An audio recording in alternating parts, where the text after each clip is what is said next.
स्वागत है आपका कैपिटल टीवी बिहार के स्पेशल शो चुनावी चौसर में और मैं हूं आपके साथ आत्मजा। बिहार में 5वें चरण का चुनाव हो रहा है। बिहार की 5 सीटों पर वोट पड़ रहे हैं, जिसमें कि हाजीपुर, सारण, मधुबनी, मुजफ्फरपुर और सीतामढ़ी शामिल है। तो आइए आज के इस पहले खास चुनावी चौसर में हम 2 सीटों के बारे में चर्चा करेंगे, जिसमें कि हाजीपुर और मधुबनी शामिल है। तो आइए शुरुआत हाजीपुर से करते हैं। हाजीपुर काफी हॉट सीट बना हुआ था। चिराग पासवान यहां से एनडीए के तरफ से उम्मीदवार है और उनके सामने बड़ी चुनौती है कि पिता की विरासत को कैसे बचाया जाए। तो आइए इस सीट से शुरुआत करते हैं। सर, वोट पड़ चुके हैं अभी हाजीपुर में आधा से ज्यादा, तो क्या लगता है अभी की क्या स्थिति है? देखिए, अब तो अंतिम घड़ी है। हाजीपुर में मतदान अब ख़त्म ही होने वाला है थोड़ी देर के बाद। लेकिन जो सबसे बड़ा डेवलपमेंट हाजीपुर में हुआ, जानना चाहिए हमारे दर्शकों को आज पूरे दिन होता क्या रहा। देखिए, शुरुआत में जो शंका थी 2 वोटरों को लेकर, कुशवाहा और राजपूत क्या करेंगे, चिराग पासवान को हाथों हाथ लेंगे या तरसाएंगे, तड़पाएंगे, क्या करेंगे। तो जैसे जैसे दिन चढ़ते गया हाजीपुर में, पहले राजपूतों ने अपना पत्ता खोला और लगा कि राजपूतों ने एकदम सर आंखों पर बैठा लिया चिराग पासवान को। तो राजपूतों का एक थोक वोट चिराग पासवान को मिला, जिससे चिराग पासवान को हिम्मत बढ़ी। शुरुआत जो हुआ था हाजीपुर में आज वोटिंग का, तो लगा कि कहीं चिराग बुझ न जाए, ये नौबत भी आ गई थी। लेकिन धीरे धीरे जैसे दिन चढ़ता गया हाजीपुर में, राजपूतों का एक मुझ समर्थन मिलना शुरू हुआ और वो वोट बैंक हाजीपुर में चिराग पासवान के लिए प्लस होता चला गया।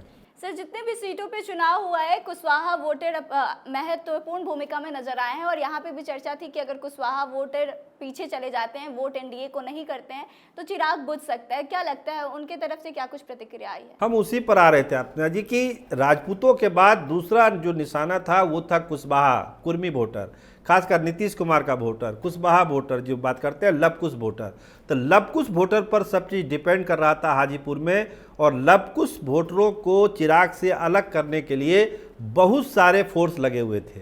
जो चिराग के विरोधी हैं, जो नहीं चाहते थे कि चिराग दिल्ली चले जाए जीत के, इसके अलावा जिनको टिकट मिलने से नाराज़गी हो गई थी, तमाम लोगों ने एक ऐसा गोलबंदी किया था कि लग रहा था कि क्या न क्या हो जाएगा, कुशवाहा वोटर करेंगे, वोट करेंगे कि नहीं।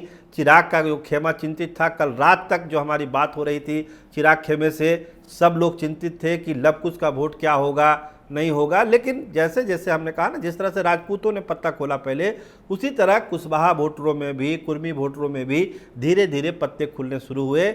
और जो हमारे पास सूचना है, कुशवाहा वोटरों ने ठीक ठाक मात्रा में, हम ये नहीं कहेंगे कि राजपूत की तरह कुशवाहा और कुर्मी वोटरों ने भी चिराग का साथ दिया, लेकिन ज़्यादातर लोगों ने, कहिए तो आधा आधा जो वोट है, जो अभी तक खबरें आई है, डिटेल अभी वोट आने का है परसेंटेज, लेकिन जो अभी तक की सूचना है उसमें कुशवाहा और कुर्मी वोटों का भी बहुत समर्थन चिराग पासवान को मिला और यहीं से चिराग जलना धीरे धीरे शुरू हुआ वहाँ पे।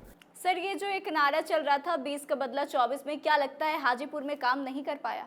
नहीं, 20 का बदला 24 तो काम किया ही हाजीपुर में। हम जो कह रहे हैं कि जो मुंह सूखा हुआ था चिराग खेमे का, शुरुआत में जब वोटिंग शुरू हुई थी, क्या करेंगे नहीं करेंगे, रात भर कैंपेन चलता रहा। चिराग पासवान अपने चुनाव प्रचार के अंतिम 2 दिनों में पूरा एक उन्होंने मिशन चलाया कुशवाहा वोटरों के लिए, कुर्मी वोटरों के लिए, लवकुश वोटरों के लिए, कि वो वोट हमारे तरफ आए।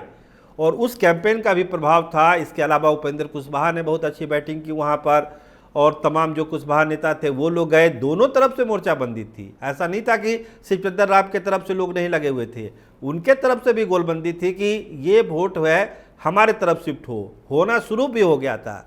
लेकिन जिस तरह से राजपूत वोट पूरा मिला चिराग पासवान को, कुशवाहा और कुर्मी वोटरों में डिवीजन है। कितना मिला पता चलेगा, लेकिन लोग बता रहे हैं कि आधा वोट उधर भी गया है और आधा वोट इधर गया है। तो ये एक राहत वाली बात चिराग पासवान के लिए है। इसीलिए जो हम कह रहे हैं ना कि बुझते बुझते चिराग जल रहा है हाजीपुर में, उसका आधार ही यही है कि राजपूतों ने एक मुश्त वोट कर दिया, कुशवाहा ने 50% कर दिया, लवकुश का जो वोट है। इसके अलावा जो मोदी मैजिक था हाजीपुर में, वो जम के चला है। महिलाओं ने जम के वोट किया चिराग पासवान को, एकदम बेधड़क, कहीं कुछ नहीं। कोई कह नहीं सकता कि महिला वोटरों ने साथ नहीं दिया चिराग पासवान को। देखिए, कैपिटल टीवी आपके रिपोर्टर तो हर बूथ पर गए हुए थे हाजीपुर में आज। उन लोगों की जो खबरें हैं, वो खबर यही है कि महिला वोटरों ने साथ दिया। लेकिन एक बात आप देख लीजिए, जो सबसे बड़ी बात हुई, यादव वोटर में जो डिवीज़न की बात कही जा रही थी वो डिवीज़न नहीं हुआ। राघोपुर विधानसभा में यादवों में एक उन्माद था कि तेजस्वी यादव के कैंडिडेट को हमको वोट करना है, वहाँ पर लाख चाहते हुए भी यादव वोटों में डिवीज़न नहीं हुआ। और जो क्षेत्र हैं हाजीपुर लोकसभा के, वहाँ पर भी यादव वोटों में डिवीज़न नहीं हुआ। मतलब यादवों की एक ज़बरदस्त गोलबंदी, जैसे हमने कहा ना कि राजपूत वोटरों की एक गोलबंदी चिराग पासवान के लिए हो गई अंतिम समय तक, यादवों की भी एक गोलबंदी हो गई शिवचंद्र राम के लिए और उन्होंने वोट दिया। इसके अलावा सहनी का वोट है और जो शिवचंद्र राम की अपनी बिरादरी है उनका vote, maximum vote Shivchandra Ram को मिला। तो ये जो ताकत बढ़ रही थी शिवचंद्र राम को, इसको बैलेंस किया राजपूत और कुशवाहा कुर्मी वोटरों ने, जिससे चिराग पासवान अच्छी स्थिति में आए हैं हाजीपुर में। अभी तक की जो खबरें हैं और जो लोग बता रहे हैं फील्ड से जो खबरें हैं, यही कह रहे हैं कि चिराग जो है बुझते बुझते हाजीपुर में जल जाना चाहिए। सर, अगर चिराग पासवान की बात करें तो क्या लगता है कि उनके नाम या उनके, जैसे कि वो पिता की विरासत की बात कर रहे थे कि हाजीपुर उनकी विरासत है, उस पे वोट पड़े हैं या ज़्यादा मोदी मैजिक के नाम पे? नहीं, ये तो एकदम दावे के साथ हम कह सकते हैं कि वोट मोदी मैजिक के नाम पर पड़ा है, मोदी के नाम पर पड़ा है। देखिए, लोग कहते भी थे, शिकायत भी करते थे कि चिराग पासवान अपने कैंपेन में रामविलास पासवान का नाम कम और नरेंद्र मोदी का नाम ज़्यादा ले रहे हैं, क्योंकि हवा को वो पहचान रहे थे कि वोटर चाह क्या रहा है हाजीपुर का। मोदी को जानना चाह रहा है, मोदी को सुनना चाह रहा है, और मोदी का नाम जो है वो आज बूथों पर दिखा भी। महिलाएं जिस तरह से वोट कर रही थी चिराग पासवान के लिए, वो मोदी का इम्पैक्ट है, नरेंद्र मोदी का प्रभाव था वो। अब मधुबनी की बात करें तो सर, यहाँ पे मुस्लिम और यादव के बीच लड़ाई है। अशोक यादव बीजेपी से हैं और अली अशरफ फातमी जो है वो महागठबंधन की तरफ से। तो क्या लगता है कि मुस्लिम और यादव के बीच की लड़ाई अभी कैसी चल रही है?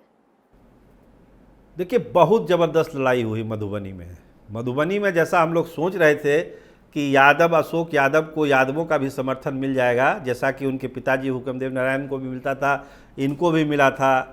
बहुत बड़े मार्जिन से जीते थे 19 का चुनाव अशोक यादव। लेकिन इस बार जो चीज़ें पलटी हुई दिख रही है मधुबनी में, यादव वोटों की एक मुस्त गोलबंदी, तेजस्वी यादव का इफेक्ट कहिए, इम्पैक्ट कहिए, प्रभाव कहिए, उनके आगे की सियासत का चीज़ों को देखिए, तो यादवों ने एक गोलबंद होकर वोट किया तेजस्वी यादव के कैंडिडेट अली अशरफ फातमी को, और ये एक बड़ी ताकत वहाँ पर उनके सामने आई। मुसलमान को तो करना ही था, और मुसलमानों की एक बहुत बड़ी आबादी है मधुबनी में, बताते हैं कि लगभग 4 लाख वोटर हैं वहाँ पर।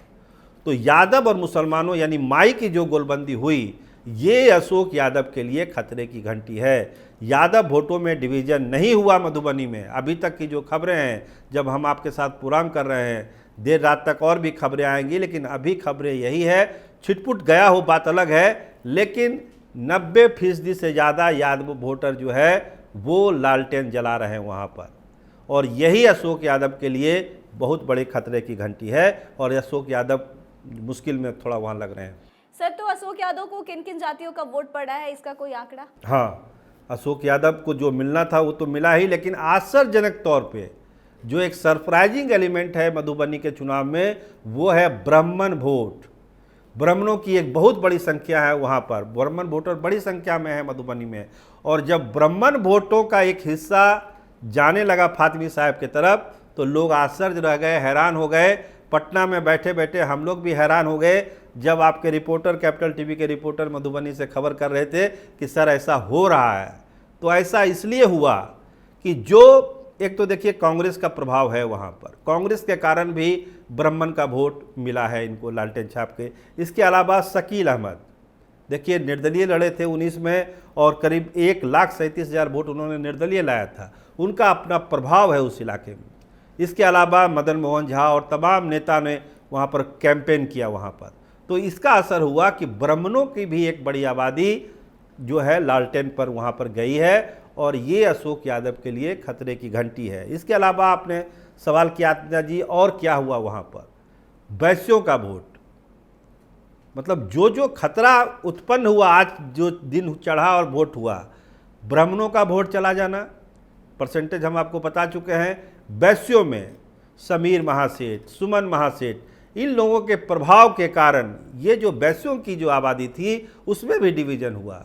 मोदी के नाम पर वैश्यों का वोट मिला वहाँ अशोक यादव को, लेकिन वो वोट बटा है सुमन महासेठ के कारण, समीर महासेठ के कारण, कुछ लोकल फैक्टर के कारण वो वोट लालटेन में भी गया।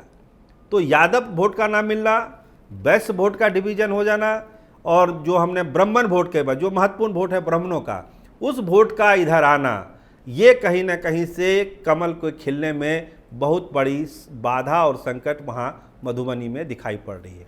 तो सर क्या लगता है कि इस बार मधुबनी में लालटेन जल जाएगा, इसकी उम्मीद की जा सकती है? देखिए अभी आंकड़े आ रहे हैं, लेकिन हमने आपको बताया ना सिलसिलेवार की जो कास्ट लेवल पर जो वहाँ पर वोट पड़ा है वो यही बता रहा है कि वहाँ का मुकाबला, जैसे पिछला चुनाव 19 का एक तरफा जीत गए, जो बद्रीपुर में थे कुछ नहीं कर पाए, एक तरफा अशोक यादव चुनाव जीत गए 4 लाख कुछ और ज़्यादा वोटों से। लेकिन ये जो चुनाव हुआ है, लोग कह रहे थे कि जो आदमी इतना वोट से जीत रहा है उसमें क्या दिक्कत है, इस बार भी जीत जाएगा, कितना वोट ले आएंगे फातमी जी। लेकिन जिस तरह से कास्ट का इक्वेशन बदला वहाँ पर, इन लोगों ने वोट किया आज की तारीख में, वहाँ पर जो खबरें आ रही फील्ड से, ये उस मार्जिन को बौना कर रही है।